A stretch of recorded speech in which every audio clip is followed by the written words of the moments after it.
getting it qualified to meet the rigors of spaceflight. This has involved analyzing the system from a materials point of view, from a circuits point of view, from a mechanics point of view, and figuring out what it is we had to change on the system so that it would be qualifiable for the rigors of spaceflight. EMI is electromagnetic interference, and so what you have to do is you do two kinds of testing. You look for EMI and EMC, and EMC is electromagnetic compatibility.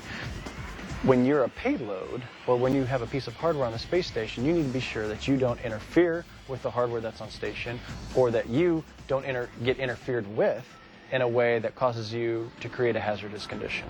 And so what every payload has to do, or every piece of hardware that's powered has to do before it goes up on the space station, or if it's powered on the shuttle for that matter, has to go through a certain set of EMI, EMC tests. One of the tests we have to perform when getting the robot ready for the rigors of spaceflight is simulating, in a very real sense, the vibration environment of a shuttle flight. And this involves mounting Robonaut in its cargo carrier on a vibration table and shaking it in a way that would simulate launch.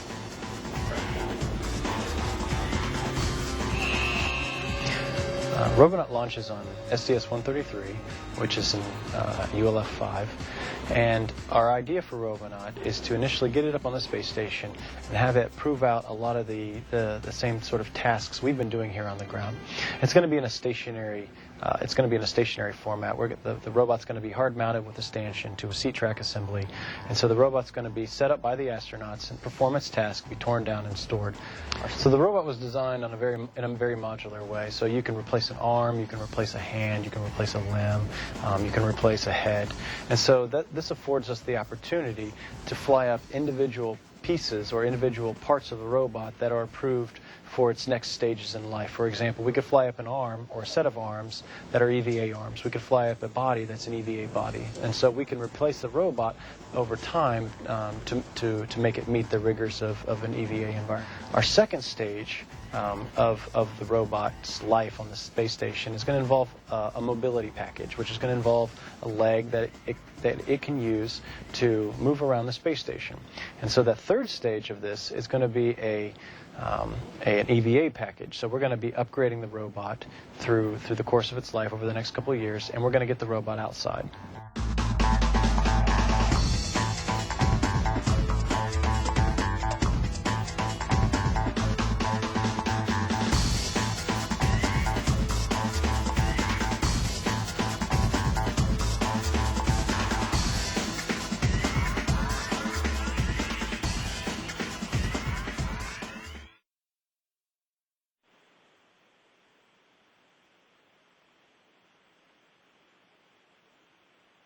That again was a look at Robonaut 2, or R2 for short.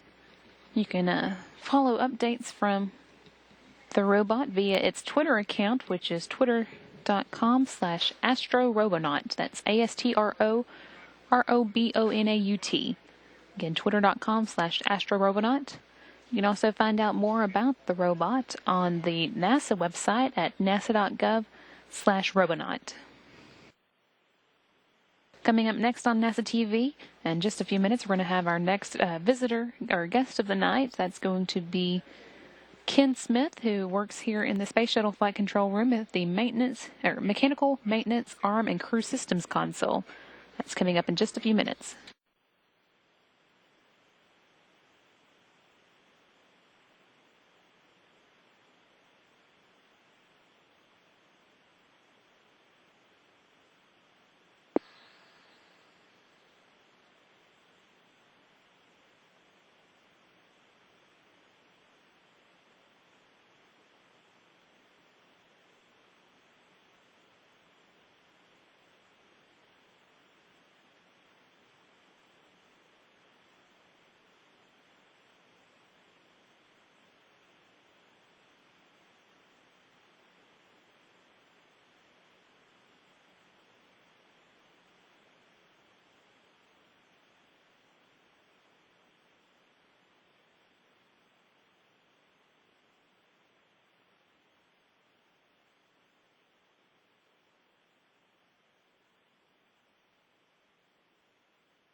Welcome back to the Space Shuttle Flight Control Room, where we have another Space Shuttle Flight Controller here to tell us a little bit about their job.